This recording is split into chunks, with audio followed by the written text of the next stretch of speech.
This is a show about facing fear, unlocking courage, and taking action. Courage isn't necessarily a daunting thing. It's going to give you more purpose. It's going to give you more drive. It feels like making a courageous decision is going to get you closer to who you aspire to be. It's knowledge plus faith plus action equals courage. If you're going to be at a slow speed, everybody else is, because they're all on the same bus. But if you're driving that bus and that bus is on top gear and it's going fast and you're doing what you're supposed to be doing, everything is about speed. So yeah, the speed of the leader is the speed of the team.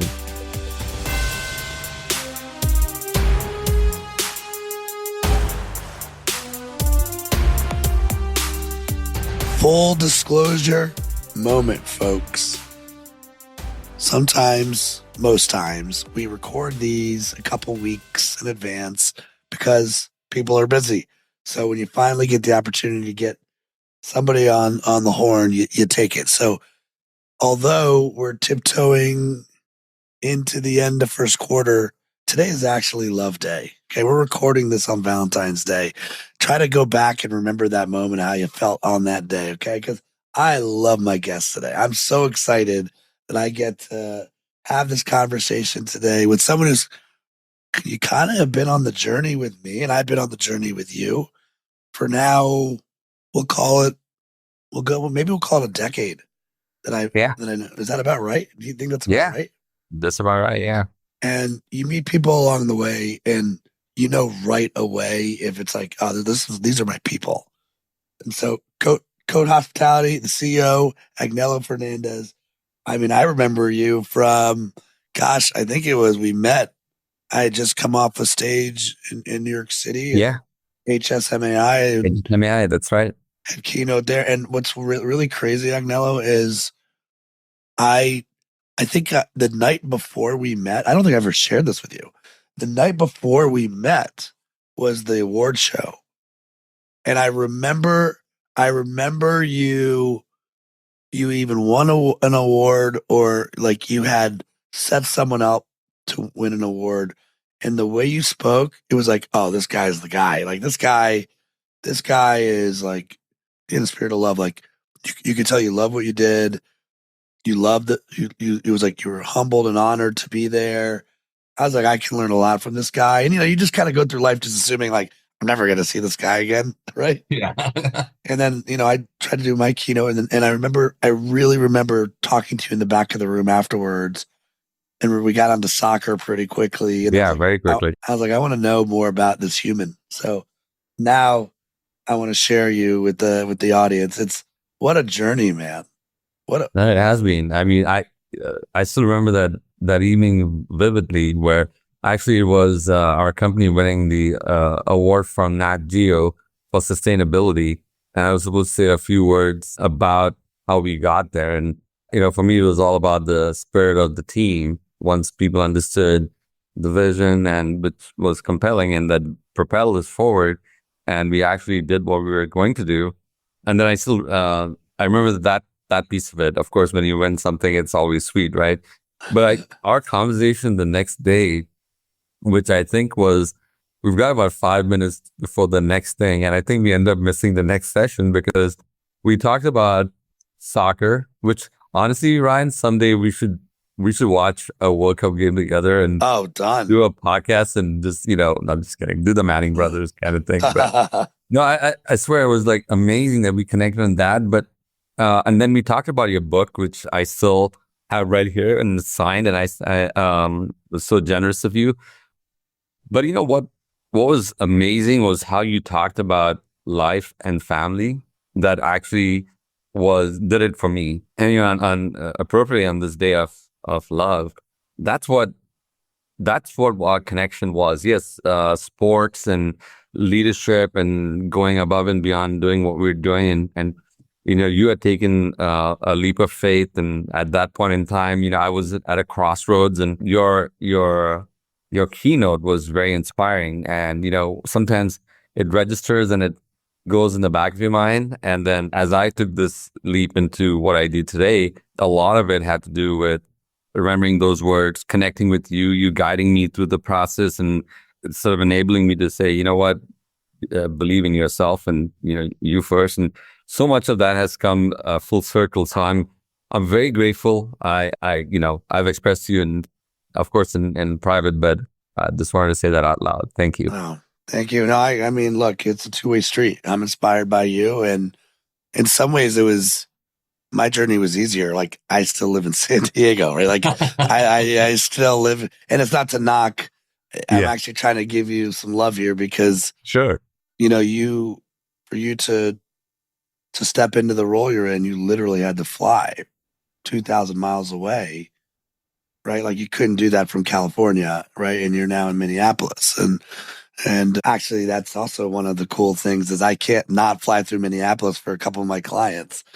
And maybe this is the lesson, right? Like, I do see you as family, and I do see you as, yeah, you're a CEO. Like, I don't see you as a CEO first. I see you as Agnelo. And like, when I come in, I'm like, oh, I got a layover. Can you snag lunch with me? And, Oh, love that. Yeah, it makes my day. Absolutely. When you do that, and I'd break away from anything. So that's awesome. Thank you.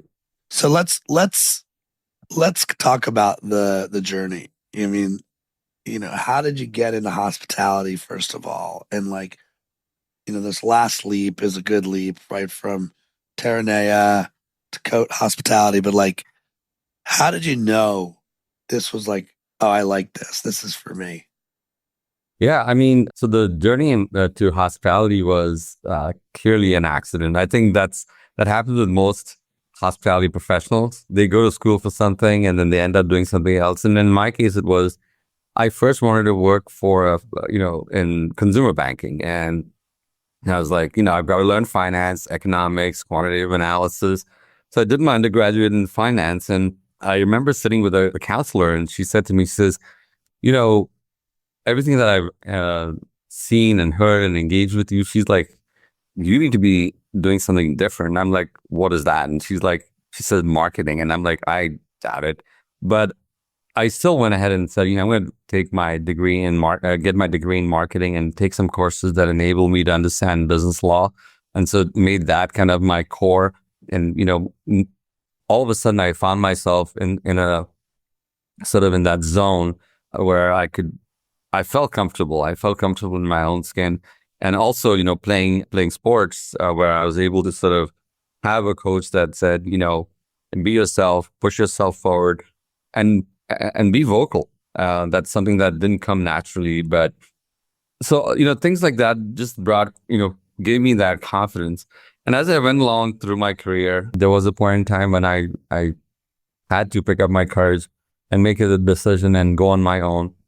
Went on to consulting, again, mostly in the hospitality and wellness space, and then found this new life at Terranea, rebranding a mega resort, bringing it to national prominence, was all wonderful. And then, as you know, and, I'm kind of this might be repetitious for you because you know the backstory, but you come to this crossroads and you're like, okay, what's next in life, right? You have done what I was supposed to do, but I want more. And that more came, when it rained, it poured. The opportunities in front of me were incredible. And so my wife, Artie, and we talked about it. And then my daughters, Nicole and Celeste, who are now young adults, we had the conversation, and, all signs pointed to do not limit yourself now.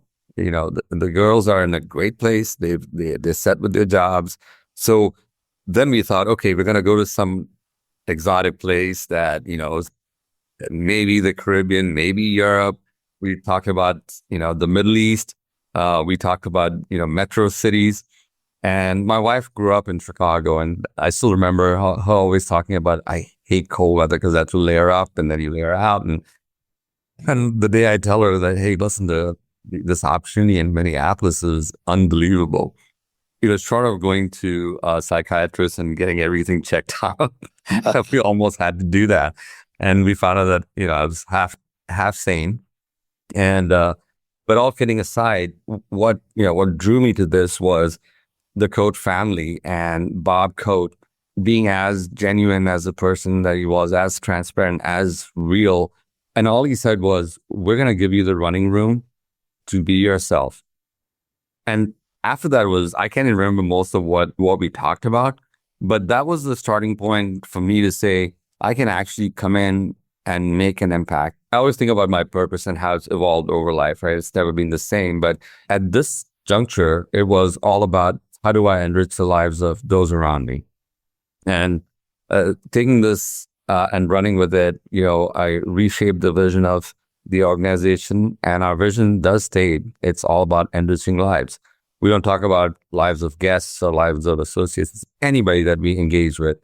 And that in itself has driven me to a whole new level. And so it was difficult, but then I leaned on my sort of inner circle of trusted friends, advisors, mentors, and I was grateful that you were one of them. That kind of in addition to family, I felt like I could be unstoppable, that I could make a difference, and no matter what the challenges, if I believe in myself and leveraged everything that I'd learned throughout life, that I'd be fine. And so 2 years into this, have there been blind spots? Of course there are. Tons of blind spots that I can address.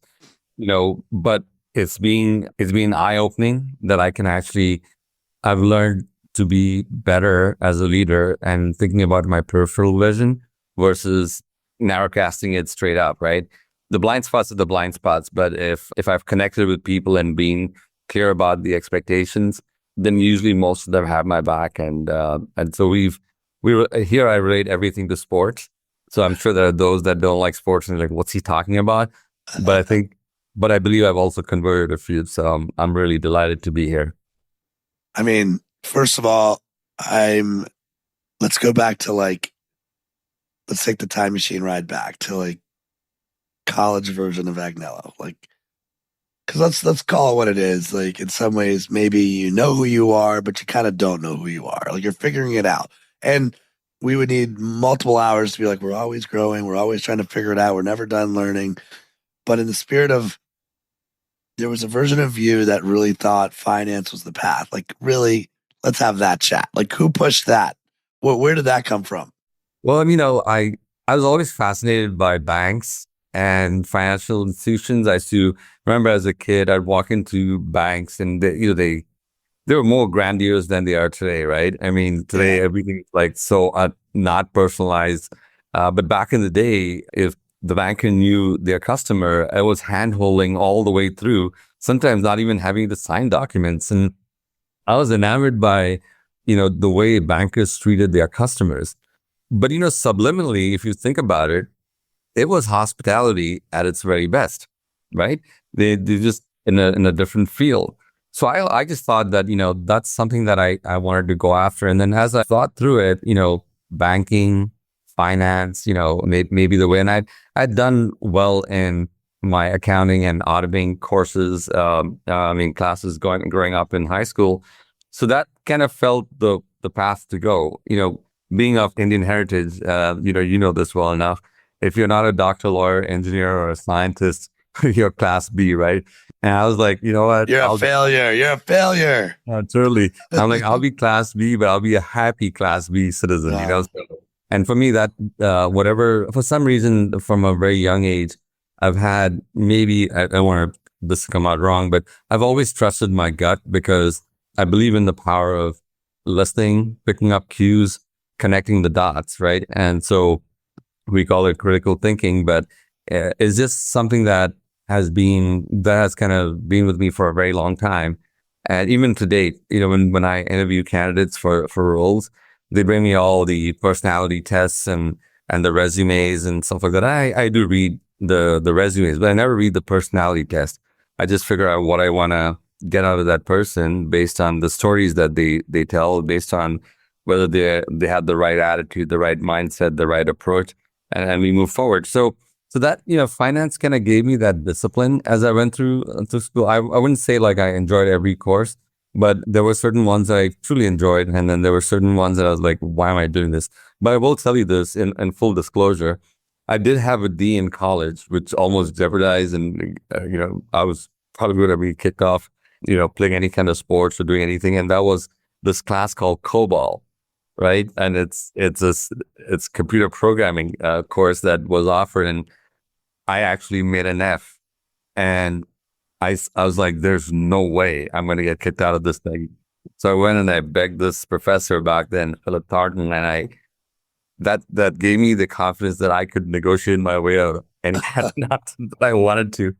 And so, but that I think finances helped me a lot because I can switch from right brain to left brain and look into the numbers. I love looking at numbers. I love sort of making up the story behind the numbers that says here's why we need to take a certain path or not, and it's helped me connect with maybe a challenging side of our business, which is usually finance, and be able to convince them why we do what we do. And I think it's made me a better leader. I can't help but think about, you used to be able to get away being exceptional at one thing. Like if you could be exceptional at one thing, I'm not here to overwhelm anybody, by the way, but this is just my observation, right? And then suddenly, the greatest basketball player at time also won the defensive player of the year, Michael Jordan. And then Taylor Swift shows up. She doesn't just sing; she plays an instrument. Right? Or my favorite band's Arcade Fire. The entire show is them rotating through instruments. They can all play and sing everything. And in some ways, here you are. It's funny that you would, not funny, but you talked about flip the switch, and you have to, as a CEO, go toggle between right brain and left brain. But, I also see it as the third thing, like hospitality and marketing. And what we grew up in marketing, maybe it's different than what marketing is today. And we would need a whole nother hour to talk about that. But I'm not surprised to learn you say marketing is the ability to step into the shoes of somebody else, really be thoughtful and have empathy to see what life is like in their shoes. They come to my property. What's that journey really like? Have you been as intentional and as thoughtful? What does this person want from this experience over the next 2.5, 3 days that they're here? Right. So I could see why you would toggle through. And also Bob Cote, is that right? I'll try and I can see why, if there's any fear, you get your hopes up, right? This could be it. This could be the one. And you're like, I hope we share logic. I hope I can be me. I mean, that's really what you say. You don't say it like that. Totally. So you have such a high EQ. Did you know right away when you met Bob, you could almost breathe. I don't have to I can just be me. Yes, I want this, but I only want this if I can be me. Is that what you kind of took away from those early conversations? No, totally. I'd been I was very blessed to have some powerhouses come after me with, life-changing game-changing positions. It was fascinating, and I was very grateful for everything that was in front of me. But, the piece that I knew that could either make or break me was going to be the culture that I was going to engage myself in, right? And even coming in as the leader of the company, as the CEO, I still have to adapt and evolve, right? It's just not one-sided. So I'm learning about change management just as much as I'm affecting it. But with Bob, it was, it's the human connection, and it's hard for me to explain it. It's just that it's not necessarily the body language or the eye contact or the words said. It's a combination of all of that. And to me, it's all about energy. I just felt like the energy that we both emitted in the first conversation was kind of like the ones that I've had with some of my dearest friends, like we talked about earlier, like yourself. To me, that sparks a whole new level of a conversation. So we went from making it about an interview to talking about philosophy, talking about how we deal with life. We exchange life stories, and then I think over dinner it was like, well, what would you like for us to do, Agnelo, to kind of move the needle forward? And my first inclination is, well, I'd like to see all your financials and all audited, and that was going to come. And I said, Bob, I'd like to sort of recap today and ask you how you felt about our date, because we spent the entire day together. And it was really, the way he articulated it was, I couldn't put it any better. And I was like, okay, that's one. And then before, I left, I was like, okay, I'd love to understand the numbers and where, the financial situation. Most places they sugarcoat it, right? Or you'll find somebody who's, pretty maybe overly complimentary about all the great stuff in the organization. But Bob, it was different. He clearly pointed out these things, and those became my priorities. And then based on that, I was like, here's how we're going to reset culture. Here's how we're going to, reset our strategy. And then this is how we're going to get to performance and have that culture of execution and accountability. So what it did was every time I went into a job role, because they were all senior positions, I would create a vision board based on the job description, what the executive recruiter told me, maybe the first set of conversations, which is usually with the people from, talent acquisition. But then, you kind of have a picture in your mind. And I was like, okay, this is my vision board. And I've always made it a habit that, and I actually started this doing over this transition. Wherever I went in, I created a vision board, and I would sort of refine that and send that with my thank you note to say, here's what I can do based on what I've seen. If you feel that we're aligned, we should talk further. If you don't, that's okay too. And I think that to me was the game changer. It was the ability to kind of understand everything that he told me. I connected the dots, came up with the vision board, and then setting the priorities for the first year, starting with the first 90 days, all that came very easy. It wasn't like I was racking my head over something and then, I reached out to people, and that's, to me, there's no sense in hiring an executive coach per se. I literally took that money and said, let's put it into the culture side of things. Right. And I relied on my network, and to anybody that listens to this, who's been part of that circle, including yourself, thank you for taking my call and saying, hey, here's how I would have, here's what you should be thinking. Nobody ever says this is what you should do, but every conversation that I've had has sparked learning, and Bob's been a big part of that, because we touch base every week, and it's more of this, when you play ping pong or volleyball, like in most of the sports or tennis, you need somebody that can rally back, and so I thrive on that, and it's been just amazing so far. I mean, it sounds like your version of like just flow. It's just flow state, right? And I think the data point, anytime the interview doesn't feel like an interview anymore, it's just a conversation, right? It's going to make the working relationship that much better. I do worry about that for a lot of people. Like I feel like fear is real, and it's a two-way street too, right? Like if you don't show yourself, maybe you don't even have the awareness sometimes that you're not being real and being you, because you've got some version in your mind of how you need to show up at work. We've learned bad habits along the way. This is normal fare. But one of the things I worry about or wonder, I obviously don't have the data in front of me on this. I think because you come from marketing, it's like marketing plus service, hospitality service.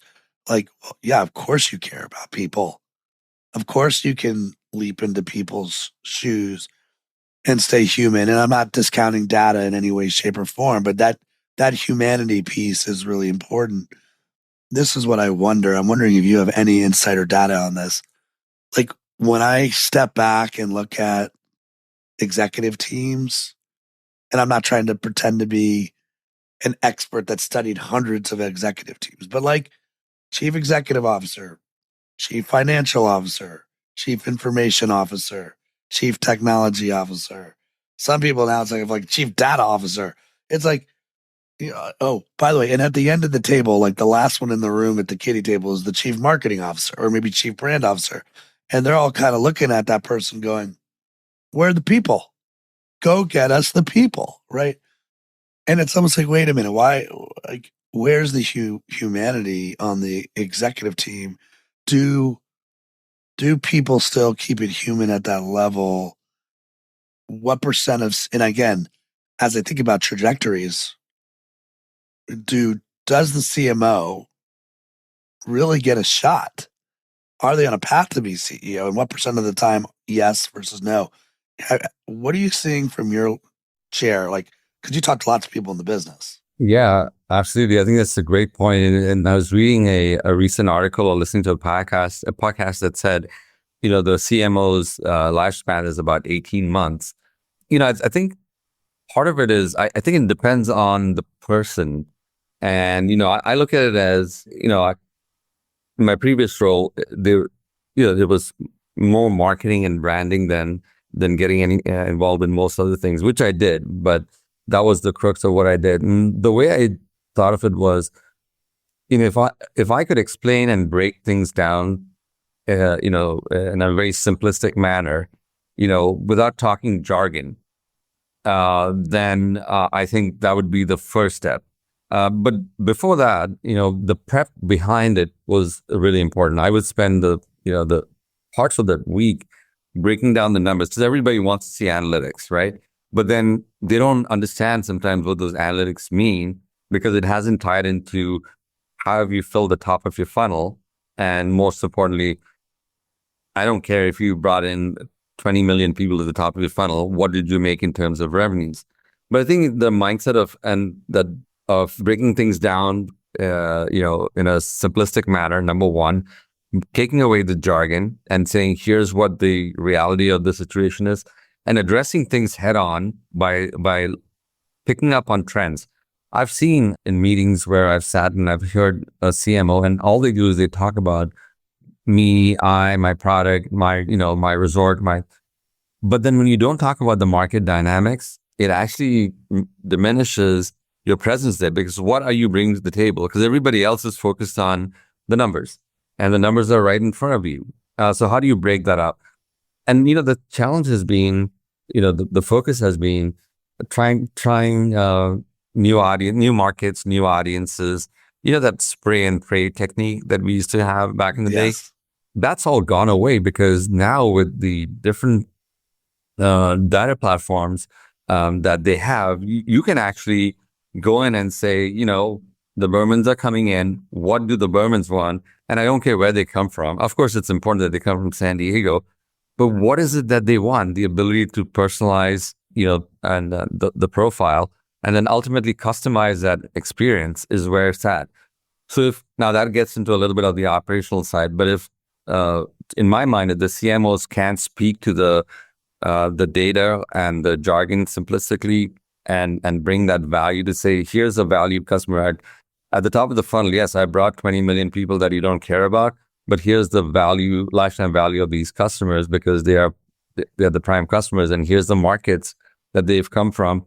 Then they get lost in that shuffle. But I truly believe that it is the most critical, piece of the puzzle. And I know I'm being biased here, but everything starts with bringing in the right people who will pay for your service or your product. Ultimately, you're going to go after the most profitable ones. And if marketing today, in my mind, it's all about personalization, it's all about customization. And if somebody is really going to take it to the next level, then figure out how you make AI your best buddy. And even in my role today, as much as busy as life can get, I calendar, and I also recommend it to my team to calendar time to think about all of the problems that they've had throughout the week, jot them down, and then, if you haven't been able to solve them with your team, or you want to try and get some inspiration, slap them onto our AI platform. And it doesn't have to be the answer, but it could be the spark that makes you start thinking, and then inspires, greater thinking, and ultimately you come up with the answers. So for me, that's how I think the CMO is going to revitalize that, their role. And in many cases, I was talking to a friend of mine who's in the consumer packaged good industry. He's like, I'm not looking for a chief brand officer. I'm not looking for a chief marketing officer. I'm looking for a chief growth officer. Yeah, because that's the new term. Yeah, my PE wants to know how I'm going to grow. And if I tell them marketing or branding, they're going to kick me out of the room. If I'm in marketing and I'm a marketer, I'm probably trying to market myself, not as a marketer, but as a chief growth officer. I mean, like, that would be the very first move I would make, is like, don't market yourself as a marketer, market yourself as a growth, right? Because then it's like, even the way you're positioned. And look, I've definitely a broken record. I've said like, look, I don't think advertising ever did a good job advertising. I don't think marketing has done a great job marketing. And I kind of think branding now hasn't branded branding very well either, which is why companies like, and again, I'm not trying to vilify the moment where Brandless was around, but Brandless was basically like, don't pay for brand, right? And I think obviously my philosophy is brand is almost everything, right? And like even when you talk about personalization and customization, to me, when I think about the hospitality world, it's like we all have an expectation of what we think the experience is going to be. And your job is always to just plus one the expectation. That's all it is. Which means you need to know what the expectation is of the Bermans from San Diego when they walk in, and how are you going to surprise and delight me, right? I mean, just even hitting the bar, it's not good enough for me, but it's good enough for a lot of people. But if you miss that bar, you'll know not by them telling you, they're just never going to come back. Like, Absolutely. full stop. I tell my team all the time, right? There's a couple of sayings that I'm sure they're sick and tired of hearing is, in my mind, the bar and and hospitality, and this is not a knock against the industry, but most often than not is fairly low. And, but there's something that changes that, and that's the leadership. If the leadership has the right passion, puts out that energy, and then has that joy in delivering and being a servant leader, then that changes the game, because the speed of the leader is the speed of the team.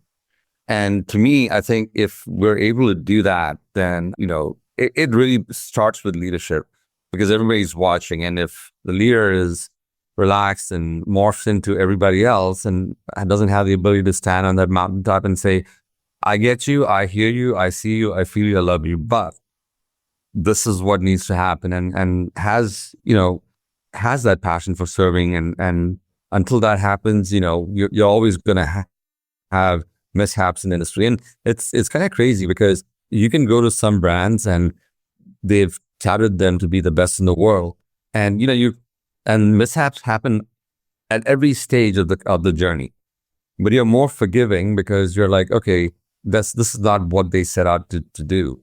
But in some cases where you're not even, and it's happened to me so many times, nobody even cares. Nobody even cares that I've given you feedback. So that's why for those reasons, I'm very adamant about making sure that our VIP program is in place, that we are responding to our guests, and we talk about our truth, and it's really about creating exceptional experiences and memories. That is what we do. And if we do that, then we are ultimately accomplishing our mission. Our vision, which is enriching lives. So, you're absolutely right. I think the key is, how do we continue to surprise and delight? And it's not easy today, right? Because you've had the talent war out there. Many of our associates left the industry after COVID because they were left high and dry. So no fault on their own. They went seeking new pastures. And so now the talent that we've got didn't grow up necessarily in the hospitality industry. So it's going to be a cycle of 5, maybe 10 years, hopefully with no hiccups. And then you have people that have actually learned about hospitality, learned that this is just not a place to show up to work, but you're showing up to work and you're ready to serve from the heart every day. And we're very much about making sure that when we hire folks that fit our core values. We've got our core values defined, and we've got our service values defined. I always tell the team, you cannot teach core values. They either have the hospitality gene or they don't. Service values you can teach, so that's kind of been a big change in our recruiting and hiring process. I want to make sure I got this right, because you kind of like threw it in there, and I was like, oh, that's good. So like, I think you said the speed of the leader is the speed of the team. Absolutely. Right. That's been an old saying that my dad used to also throw out. He's like, people are watching. If you're going to be at a slow speed and you're always operating on the first or second gear, everybody else is, because they're all in the same bus. But if you're driving that bus and that bus is on top gear and it's going fast and you're doing what you're supposed to be doing, because, everything like speed to market with new products, the way you deliver a service or you recover from a bad service issue, everything is about speed, but speed in the right context is critical. So yeah, the speed of the leader is the speed of the team. Yeah, you're reminding me, I know you get my weekly dose of courage. And so somewhere in your inbox, this week says mirror, mirror. It's like, I read it this morning. Yeah. Okay. So, what I wasn't sure if you said at first, I'm like, did he say the speed of the leader is the speed of the team? Or did he say the spirit of the leader is the spirit of the team? And I think the answer is it's all of the above, right? It's like leader in charge of all, make your team feel tall or small. The truth is clear for all to see. The answer starts and ends with me. And it's like when you make somebody feel special, they're going to go out of their way to make someone feel special. And you treat someone like, excuse my French, you treat someone like shit, they're going to take that heavy and they're going to turn around and do the same. If you critique, they'll critique. If you reward, they'll reward. If you squelch, they'll squelch. So like, I love this. Like maybe I think this is how I ended it, but it was like, what do you want to be contagious for? Because you're going to be contagious for something. You don't even know that when you're letting fear win, that someone else is going to feel that fear as well. Do you feel that, like, as you've gone through your journey, like, take me back to Terranea for one moment. So, like, if you can pluck one core memory, it's like core memory stored, right? Like, give me one core memory that you like developed and learned there that you were like, I am absolutely bringing this with me. I mean, we're mosaics, right? So like, this is coming with me to COTE. Can you share one moment, one memory? As a leader, in fact, I have a slot on my, on this little credenza here. It's the power of listening, the ability to pause, reflect, and then respond versus reacting, right? So the memory goes like this. It's my second week at the resort, and we were just coming out of the Great Recession, and there's this meeting planner, one of the big powerhouses, blue chip companies, and she knew it, and she reminded me that she's a New Yorker and that she was born and raised in Manhattan, and I was not. And I was like, okay. What happened was that Murphy's Law, right? When things go wrong, it's like all the way. So from the time that her flight got delayed by 3 hours to the fact that the limo service that we were partnered with, the guy happened to have a smoke prior to driving her, and the limo reeked of tobacco and the aftermath of a cigarette, and the fact that her husband struggled with lung cancer. Then she checks in at the resort, and the resort's like, "Who are you?"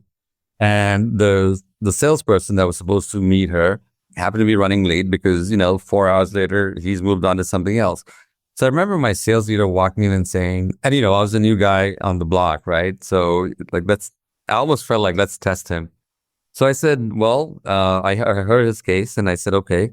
So I go and to this one spot right on the water. It's called Nelson's, and I just knew that if I let her vent, that there's a great chance that we would at least walk away without killing each other, at the very least. So I sat at the waterfront. I had a slight angle view, and she had a full on view. And she's like, I haven't eaten anything. I said, well, what would you like to eat? And she's like, a steak would be great right now. And I was like, okay, we don't serve steaks here in my mind, but I said, done. I said, she's like, I don't care what cut it is. I just want to have a steak. And I said, thankfully, we were doing New York strip sandwiches there that worked out well. So we just presented her with 2 pieces of steak and what have you. And she just took off on me like I've never been talked down to. And I said to her, what is it that we can do to change the game? And she's like, nothing. She goes, You had one chance, you blew it, the airlines blew it, the limo driver blew it. And I was trying to talk to her instead of listening. And then at some point, I'm like, just let her vent. And I'm not joking. She just looks up and she goes, "What is that?" And I said, I know what you're talking about, but I said, let's go to the waterfront and check it out. And she just, 15 minutes and nothing happened. And I said, I'm going to keep quiet, let her continue talking. And out breaches this whale. And you can see the tail go slap, and it was a sight to behold. And I was like, and then I went on because I had just gone through orientation and I knew the migration of the whales and the dolphins. And I looked at it and I was about to say what had actually happened. And she just says to me, she goes, I've never seen anything like this. And I said, well, she goes, just get me the damn contract. She goes, you were telling me this. That became a repeat piece of business for years. And up until COVID, that was a business deal. So the power of, pausing, reflecting, listening to what's being said, and then there are cues in there. And then you just kind of believe that there's some supreme energy in this universe that if you've done the right things and everything is in line, something good is going to happen. And it's just having that positive mindset, right?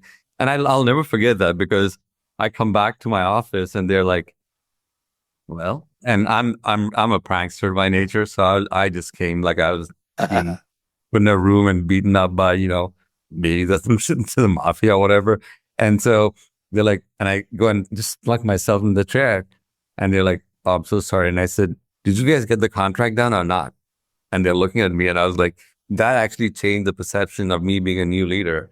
So that's a story that I always remember and I always tell, because it's so compelling that it's not about me, but it's about letting the person in front of me be themselves, listening, empathizing. And at the end of the day, all I was doing was staying compassionate to everything that she had gone to. But this really turned things around for her, for us.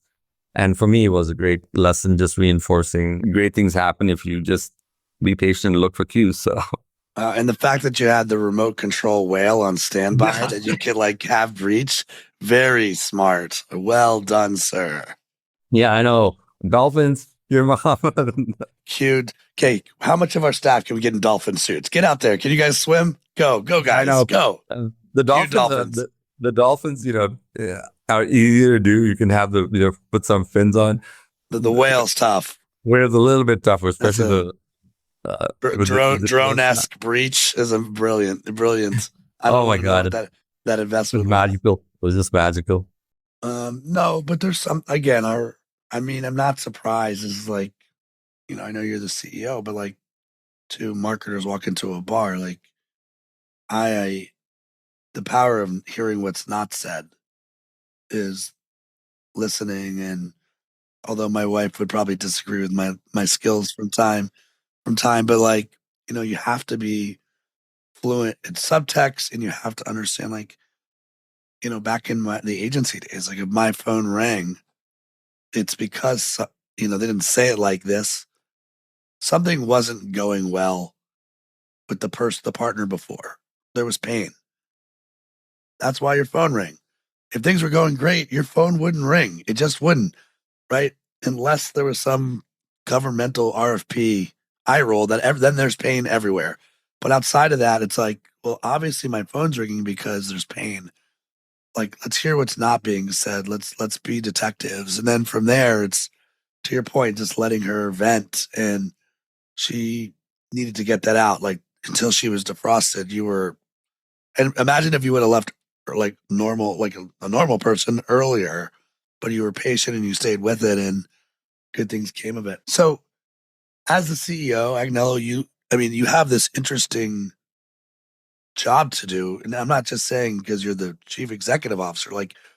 Not only do you have a business to run, but you have a crystal ball that's trying to also smoke out where the business is going, it is that one hand in today, or at least it should be in theory, one hand in today and one hand in tomorrow. But do you find that you can live in both worlds, or are you like, maybe this is an unfair question. In some ways, you're a firefighter too. Like you're constantly putting out fires all over the place, which may make you 90% in today and 10% in tomorrow. What is the percent breakdown for you? Or are you just like laser focused and disciplined on just running the today? Well, you've got to have two sets of lenses, right? One that's, and it depends who I'm dealing with. If it's somebody from my C-suite, generally it's more strategic and it's more about, growth, reputation, maybe a potential acquisition in the mix and that we can be talking about. And then sometimes it's dealing with, operational staff that it's kind of here and now, and such as being the case where we need to resolve this. And so, you have to wear several hats. And I think one of the key traits of that I've had to sort of exploit and work on is the ability to be adaptable to the situation that it calls for. It's almost like that Whose Line Is It Anyway, that show. I love that show. You have no idea what's being asked of you, and all of a sudden you're improvising as you go. But you're improvising because you've done your backhand work. You're a Renaissance person of some kind. You know what's happening in the world. You know what's happening in the economy. You know what's happening in your own market and what those dynamics look like. And, things that are impacting at, the external forces, let's call it, right? Whether it's new government regulation, whether it's something state related, or it's competition that you can't control what they're doing. But then on the other side, you have to adapt to the things that are happening inside. And the way I do it is, I don't go seeking information. It's just not be my style. I'm very observant. I like to walk around. But I think for me, it's about connecting with people that then know that they can always reach out. In certain companies, they have, hey, you can reach out to whoever and it's anonymous. I've never believed in that. I consistently hold town halls. I start off with our values, our vision, our mission, and then I tell them what's new within the company, and then always talk about something to do with service and hospitality, and then it's open for Q&A. But I don't necessarily entertain or engage in those one-off conversations where it becomes a session that in the long run it's not healthy to our culture. So by connecting with folks, and for me the easiest thing to connect with is somebody talks about sports or music, right? I just love it. I just go crazy, and that sometimes can get me add up too much. But we do have growth sessions on our calendar where I sit with my C-suite and we talk about nothing but, what are those things that we've been able to make an impact on that can help grow COTE Hospitality. It's an emerging name in the industry. It's not a household name just as yet. But what I wanted us to be known for is that when they come and do business with us, that we're the best partner they've ever had. And it doesn't matter what other business they do, whether they procure food or they use transportation services. When they think about who's your best partner, that our name always comes up because we're doing things right. We think about, a bilateral sort of arrangement between the two of us, and we're helping each other out to grow our businesses. So to that extent, it's a mixed bag, but adaptability is really the name of the game. And it's kind of like, when we play sports, soccer, sometimes you have to play defense, even though my mind never thinks defense. So it's just about being adaptable. Is there that all makes sense to me. Like even the growth summit, let's put that on the calendar and talk about where we can grow, which is almost sad to admit, but kind of ahead of most companies. They're not putting time on the calendar to talk. Maybe it's once a year there's an offsite versus a monthly session on growth. But to use your soccer, since we love sports metaphor, if hospitality today is soccer, is there a like, oh my gosh, this isn't even going to be soccer a decade from now. It's going to be, I don't know, soccer meets something else. Like when you think about true, like something that could take the whole industry down, or the industry is going to completely wildly change, whether this is coat, is there something you have your eye on right now that you're like, if you're paying attention to hospitality 20 years from now, if we haven't figured out X, the industry is in trouble? Is there something that comes to mind? Yeah, I think there are two things that come to mind, right? One is if we haven't figured out our customer and their preferences to the T, that's why we are focused on, leveraging our customer data platform so that we can then create personalized campaigns versus it being a generic campaign. We want to speak to our audience. So that's one way to draw them, and that's one way to create customer stickiness. If you know what they want and you can deliver what they want, they're going to be sticky. That's one. Second piece of it is really the something that I've been very passionate about for the last 10 years is the talent issue in our industry. And this, the hospitality industry struggled with talent even before COVID. So when people tell me about the issue today, I'm like, well, come on, seriously, we've had this issue from the beginning, at least that I remember. And more so the last 10 years when I've been at the industry level trying to give my time and energy. If we don't fix the talent problem, which means that labor costs are going through the roof. And, I'm not saying that we're a labor intensive industry. I'm not saying that we should not pay full attention to that, but there are ways to work smarter, right? And I think the biggest equalizer today, as you would know, is AI. Is how do we make those mundane things not suck up our time and leverage that time towards either collaborating with each other or assisting a guest or getting that white space to think differently, because what has just happened has been inspirational that we can take things to the next level. I think those are the two things that in the hospitality industry, if you're not careful, that would be it would be a big issue. And hiring the right people and providing training. Sadly in our industry, the first thing that we knock off after travel and entertainment and sales related activities is usually training. And sometimes it's the reverse case, right? In our case, we are very, very committed to the training piece of it. It's, we're an emerging, so I'm always cognizant about cost.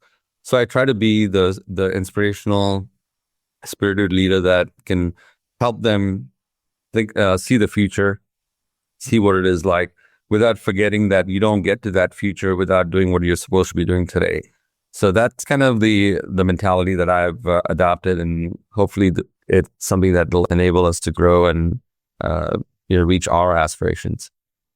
Maybe I should have started with this, but I'm going to end with it. So, this episode's going to run, but I will have already then have gone to Tank Verde Ranch, which I'm super excited about, in Tucson. And you said it from a personalization standpoint. The Bermans. So what is like the one thing and again, we're going to be those parents, like we're leaving the kids at home. Okay. I'm going to actually go have a weekend, not with the mother of my kids, but my wife. Very exciting. Sure. So what's the one thing we absolutely need to do at Tank Verde Ranch? For me, the greatest sensation that I get there is, of course, when they welcome you, and the saddest feeling is when I have to leave there. But while I'm at the ranch, for me, the thing that I truly enjoy are the horses. We have over 200 horses there. If you can get on a horse and take a morning ride, a sunrise ride, or do it even at sunset, it's just magical. And I don't want to give too much away, because that's gonna fair enough. I don't paint that picture, because it's a picture that you're gonna have to create, and it's gonna be your own. And I think I'd love to hear your feedback. But I think getting on one of the horses, understanding the nuances, understanding that horse has a personality, and you can either have one that's really cool and listens to everything you say, or you can have one like the one that I was on recently, Mr. JD, the bully, who did what he wanted to do. He'd stop when he wanted to stop. And here I was trying to demonstrate kindness, compassion, being nice. But then I remembered, as a leader, sometimes you don't have to be nice. So you really got to, knock those spurs and get them going. But I think to me, that's where it's at. But, beyond the activities, the things that you do, honestly, when you engage with the people and ask them what they do and why they do it, most importantly, the best storytellers on the face of this earth are at Tankerville Ranch. And I would love for you to come back and say, I didn't feel it, or yeah, absolutely right. Because again, I don't want to give too much away, but from the point that you actually land to when you leave, you'll be hearing nothing but stories. And I think most businesses form a great brand and that personal connection because of the power of storytelling. And they don't do it formally. So here I am trying to create this brand, COTE Hospitality, and I'm very careful not to overstep because then it becomes trite, and that's not the point. We want to stay authentic and real. So, but enjoy the cowboy life there. I can't wait. We can't wait, man. I feel about you. I'm coming through Minneapolis soon. I'll let you know, and just keep doing what you're doing. Keep leading the way you're leading, and you're easy to root for. I don't know how else to say it. Absolutely, and same thing with you, Ryan. I mean, you're truly a brother and more than a friend, and I'm just grateful for this relationship. I mean, beyond the podcast, right? I mean, it's just been you've just been terrific, and I don't know how to express it any differently, but do what you're doing, because what you're doing for this universe, right? And whether you consider yourself, the biggest splash or just a droplet that creates ripples, the bottom line is the folks that are engaged in what you do are benefiting. We're becoming better leaders. We're becoming better people. We're becoming better human beings, and I think that's the key. And just keep doing what you're doing. And anytime you need that, need support or whatever it is, we're here for you. Man, so appreciate that. All right. Everyone, back to work. Back to work, everybody. All right. See you, Agnelo. Thanks for tuning in to this episode of the Courageous Podcast. If you enjoy the show, don't forget to rate and review us on Apple Podcasts so more people can find us. See you again next week.